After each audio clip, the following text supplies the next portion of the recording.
Alright, so got a pair of PS4s on the rear of my E39 now.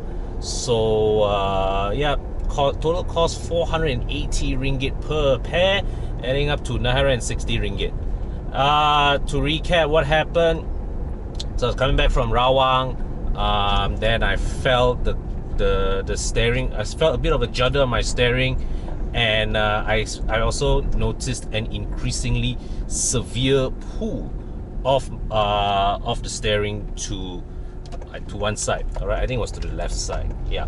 So, anyways, then I felt that something was not right really, but it didn't occur to me quickly that it was a puncture. So I just drove on, but I reduced my speed substantially, and I said, okay, instead of going home, I'm going to head straight to a tire shop.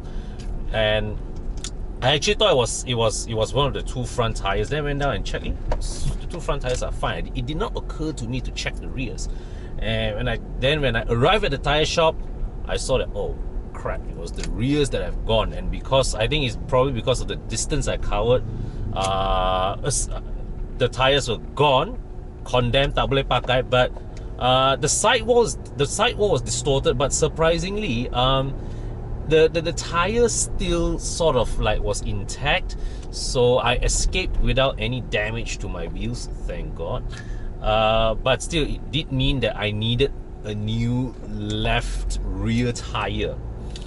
But see, the thing is that the GTs that are on my E39, they already have about 6,000 or 7,000 kilometers on the clock. So if I just change one rear left tire, then I would be faced with a noticeable left-right grip imbalance on my driven axle. So that's not very safe. Okay. Then what? So then I decided, okay, I'll change one pair of tires, and the right rear tire, I move it to the boot to become my spare wheel. Now, but the thing is that, right, because I went to my neighborhood shop and there was no way I was going to take my car elsewhere already after that. The shop did not carry GT tires, so I just had to take the next thing, and I took a set of PS4s, put them in the rear. And I want to take this opportunity as well to address the common question: when you are swapping two tires, do you put the new tires at the front or at the back? And the answer is, I will just tell you what happens if you put it at the front versus at the back. So if you put your new tires at the front, what happens is the front end gets more grip. So that is when you realize, that's when you feel that when you make a turn, your front end will feel more pointy. All right, your front end will be more pointy, more agile. Your car feels more alert. But the danger, however, is that in an emergency, okay, when you charge hard and fast into a corner, what will happen is your front end grips. Your front end has more grip than the rear.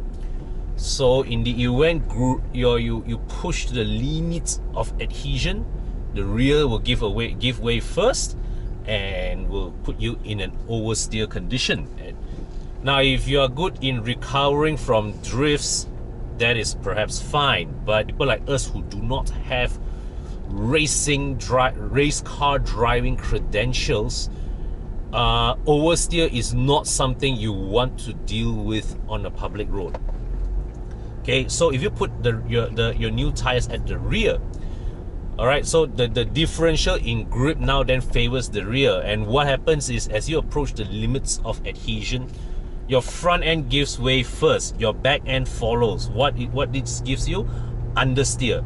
Now, understeer is a condition that is far easier for you to recover. Not as spectacular, but far easier to recover from than oversteer. Because what happens when you understeer, all you have to do is just ease off the throttle, straighten the steering wheel, the tires will quickly grip back, and on you go again. So for reasons of safety, the safer setup when you want to if you have to change only 2 tires at one time, put the new ones at the rear. Okay, so that's the thing. Now so yesterday I got the tires thing sorted out, and was the by the time I was done, it was in the evening. I went home, showered, then I went out for another event. Alright, then as I was going out, my wife called me and she told me that she was driving the S-Max, right? The tire pressure warning system flashed, and one of the tires was running low on air, the right rear tire. So we met at the petrol station, we filled it up with air, and I gave a quick glance at the tire. Yeah, there was a screw in there, and the tire was slowly leaking air out, and now I'm on my way to the tire shop to get that patch, because so I filled up with I can see right now on the tire pressure monitor, right, the rear left is already slightly lower on air, but because I pumped it full yesterday, so there is still a healthy amount of air in there, enough for me to get to the tire shop, and hopefully this one, the tire is still salvageable. Okay guys, so you can see the tire pressure monitor on my S-Max. The right rear tire, this is the one that is a bit down on pressure. Okay, so yesterday when I met my wife at the petrol station, this was showing about 180, 190. So now because then after that we refilled it with air. Now it's a slow leak, so the pressure has dropped from 300 to 285, and yeah, just hoping that the tire can be patched up. Okay, done. Went back to the same tire shop. Good news is this time this tire can be patched up, so $8 and I'm good to go. What luck, man. 2 punctures in the same day. What luck.